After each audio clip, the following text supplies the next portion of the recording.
What's up everyone, welcome back to the Lace Up channel. My name's Mickey. In today's video, I'm going to tell you everything you need to know about replenishments. What is a replenishment? How to calculate a replenishment? When to do replenishment? Why a replenishment is important and why it's great for rotation. So anyways, let's get right into it. So what is a replenishment? A replenishment is a simple process of moving a pallet from a backstock or overstock location into a picking bin or a picking slot. Now, after having worked a bunch of years in this industry, I've realized that there are two types of replenishments that take place throughout the day. So for most distributors, we're all limited or constrained to space, which means that you want to replenish full pallets into picking slots for items that rotate a lot, for items which velocity is substantial.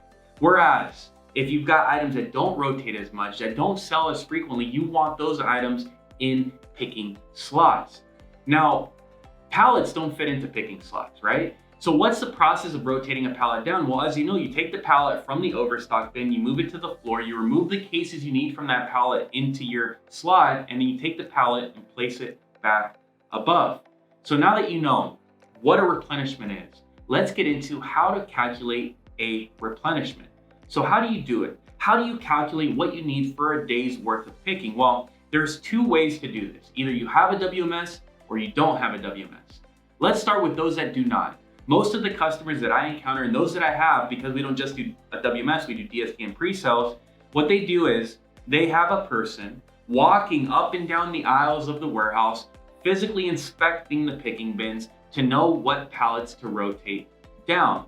Now, I do believe that this works, and it works for most companies. Shoot, I've had companies doing upwards of $50 million doing this process, so it's not the end of the world. But I have a slightly better approach. I do recommend the manual inspection process, but I recommend you combine that with the quantities of products that you need for that day's orders. So I've seen customers in the past generate a sales report for a total of orders for a day to get a total quantity. That gives you the idea of how many pallets you'll need to fulfill all of the sales orders needed to be picked that day. Now, even though this process is manual, it works. And to be honest, most customers can scale without it. But when you're at a juncture, when replenishment costs become so high and it becomes so burdensome and you're having a warehouse that's not efficient as it should be, then you migrate to a WMS. And the WMS is calculated completely differently because a WMS is going to take all of the transactions from a day and it's gonna run all of your inventory allocations. In short, it's gonna take the pick list for those transactions and it's gonna allocate each line to physical inventory positions in the warehouse. Now, what that does is two things. So when you're picking, you need to pick entire pallet positions from above, or you need to pick from a picking slot down below. So if you could just pick an entire pallet position to fulfill a line for a customer, that's what you wanna do first. And then you want the WMS to kick off a replenishment task so that your employees know way ahead of time exactly what needs to be rotated from above to below. And I believe that that's a great segue into when to do these replenishments. When the hell should you do replenishments? Well, I found that most of my customers do this incorrectly. They've got their staff doing replenishments throughout the day. But what they don't realize is when you put a forklift in the middle of an aisle and you're replenishing in the middle of the day, that means that you're making your pickers exponentially less productive.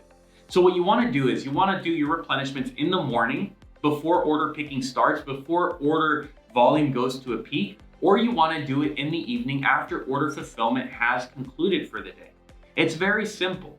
Now you're probably like, Mickey, I don't have the space to replenish everything I need for an entire day's worth of orders. No, I get you. And that's the issue with most of my customers. So what those customers do is in the process, they implement two times for which to do these replenishments. Perhaps you do it late at night and midway through the day, or you do it early in the morning and midway through the day. That midway point should be the period at which the volume or the people in your warehouse are at their lowest because you want to disturb as few of them as possible from their pick path in the warehouse. The less productive you make them, the less cases they can pick per hour. Right? And if they can't pick cases per hour, then you end up losing sales because you can't get orders fulfilled fast enough to get them out to clients. So again, when do you want to do replenishment? When order volume is at the lowest, and if you don't have space, you want to do it multiple times a day, and you want to hit the valleys of those order volumes. So now pretty much you know everything there is to know about replenishments, but why is all of this important? Well, I found that most of my distributors that improperly do replenishments, they end up underselling because you're understocked. You don't have the product available in a picking slot to pick. And when you're in a bind and you need to get an order out, you've got 100 lines and one line, let's say, doesn't have any inventory. What ends up happening for most pickers is that they short that line, especially if they pick by paper. There is no automation. There is no task to tell somebody to come do the replenishment. In short, they're just going, yes, yes, yes, yes, zero, yes, yes, yes, yes, zero. And the result of that over the course of the year is a tremendous loss in sales. Imagine if you lost one line per order per day. On a day's worth of orders, it's not that big of a deal, but when you extrapolate that out to an entire year, you're probably losing tens, hundreds of thousands of dollars. Now, I guess, again, I'm throwing you arbitrary numbers, but the point is, if you don't replenish, you're gonna be understocked. If you're understocked, you're gonna cut orders. If you cut orders, you lose sales. It's that simple. So that's why replenishment is important.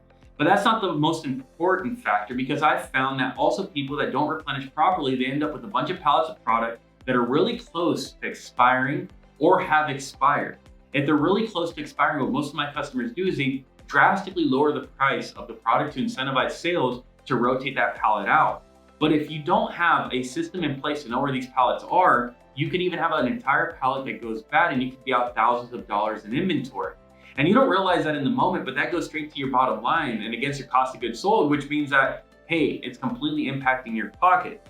So make sure that you get this replenishment in place. Whether with a WMS or without a WMS, have some kind of traceability of these pallets in your warehouse so that you can rotate down properly and efficiently. And if this happens, I guarantee that the sales of your business will grow.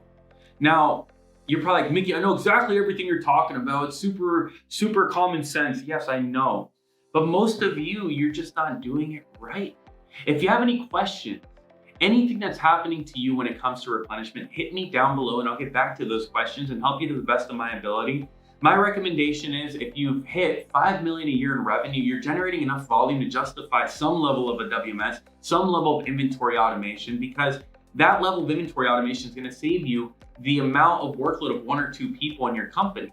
So it almost pays for itself. And I'm not advocating that you just solely buy my software because you know me and you watch my videos. I'm saying evaluate your options, get your replenishment right. And we haven't even touched upon purchasing. I'll make another video completely about that. But anyways, guys, that's the end of this video. If you enjoyed, go down below, give me a thumbs up, give me a subscribe, and I look forward to seeing you next video. Take care.